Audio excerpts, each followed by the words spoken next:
नमस्कार.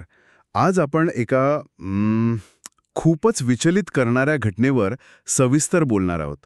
मिशिगनमधल्या grand blank टाउनशिपमध्ये एका चर्चमध्ये गोळीबार झालाय आणि नंतर तिथे आगही लावण्यात आली. बातमीच मुळात खूप धक्कादायक आहे. हो, खरोखरच ही एक अत्यंत भयानक घटना घडली आहे. आज आपण BBC न्यूजच्या लाईव्ह रिपोर्टमधून जी माहिती समोर आली आहे, त्याच्या आधारावर या घटनेचं थोडं विश्लेषण करणार आहोत. हं, आपला उद्देश हा आहे की नेमकं काय घडलं, आत्तापर्यंत काय काय माहिती आपल्याकडे आहे आणि त्याचे पडसाद कसे उमटतायत हे सगळं समजून घेणं. नक्कीच. तर हे सगळं घडलंय ग्रँड ब्लँक टाउनशिप, मिशिगनमध्ये.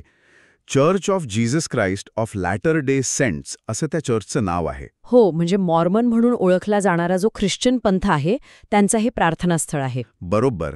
आणि तिथे एका व्यक्तीने बेछूट गोळीबार केला आणि मग चर्चला आग पण लावली. हो, आणि जी ताजी माहिती